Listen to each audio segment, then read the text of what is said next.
Yo, y'all know what it is, y'all know what it ain't. And this was sent to me by a person who was shocked, and they wasn't shocked because they was like, oh my God, look what's going on in the video. They was more so shocked about the fact that they was actually living such a good life. Like, I have a friend, shout out my boy Young Luna. I don't know if he want to get into the whole story, but he a dude that's from Chicago. He a rapper. Go check out Young Luna. Got long dreads and shit.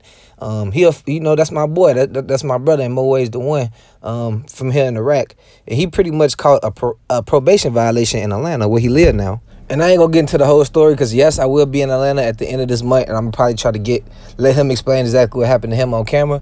But Chicago dudes, I don't want to say aren't respected in Atlanta jails, but from what he told me is, it's like one of those targets that's placed in your back because you think you're from Chicago, and if you don't got no ties to anybody in Atlanta or that's possibly incarcerated with you while you in there, then they're gonna get on your bumper just because you're from Chicago. And you see these big ass blades and they got in these videos. Long story short, my boy put the knuckles on somebody, and instead of them, coming together and in his little ass, they did jump my boy. They did jump my boy in that jail, in the Cobb County jail, and they cut out his dreads with those knives. So one of those, after he told me that story about how the shower door was broke and they was taking things, sharpening the knives in his face just for him, and then I see this video with all these dudes with these knives in Atlanta, bro.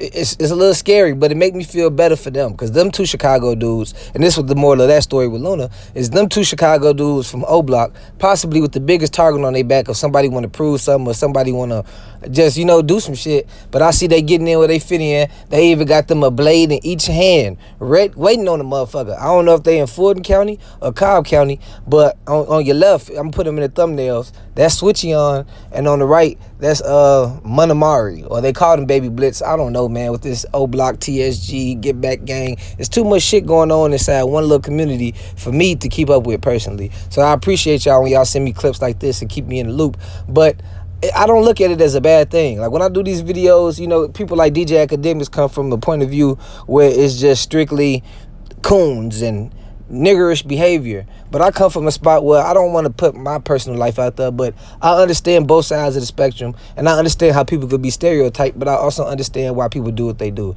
So they did what they did. If it was an armed vehicle hijacking, that's what they got arrested for.